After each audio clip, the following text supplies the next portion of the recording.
Hi, Jodie Hill here from Thrive Law, and today I'm going to talk to you about furlough, pregnancy and maternity. People are talking about furlough all the time, and particular concern is where someone is pregnant in the workplace. I'm going to talk about that first. So being pregnant at work, regardless of whether there's an outbreak like COVID, we have to consider the health and safety of every individual, and particularly when someone's pregnant, we have to conduct a risk assessment. Employers should still be conducting those, placing more care and attention on those who are vulnerable and those who are pregnant in the workplace. That should identify some areas in which the individual could potentially be at risk. Where there's no risk, the employee should be working as normal. Ordinarily, if the individual can work from home, that's what the government are suggesting, but also that should be something that's identified in the risk assessment. So the starting point is where employers aren't carrying out those risk assessments, pregnant women need to ask them to do that.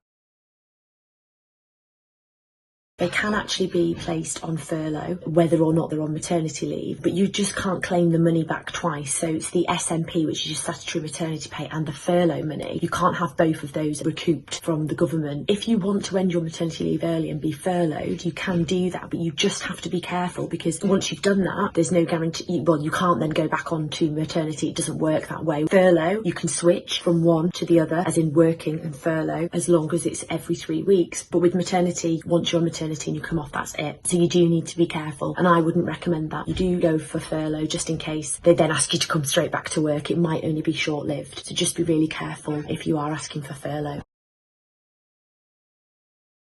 So we've been asked this question quite a lot on the basis that individuals are refusing to go to work where they feel that their health and safety is at risk. Whether you're pregnant or not, if you feel that there's a real imminent risk to your health and safety, you don't have to attend the workplace. And if you suffer any detriment, so that's a loss of income, disciplinary, anything like a dismissal or reduction in pay or loss of promotion, any detriment as a result of that could be entitled to bring a claim against your employer. Now, clearly people want to avoid that, but what we're trying to do is educate employers so that they know that they need to ensure that the health and safety of all employees, especially those who are vulnerable with disabilities and who are pregnant, are all protected in the workplace to the best of their ability.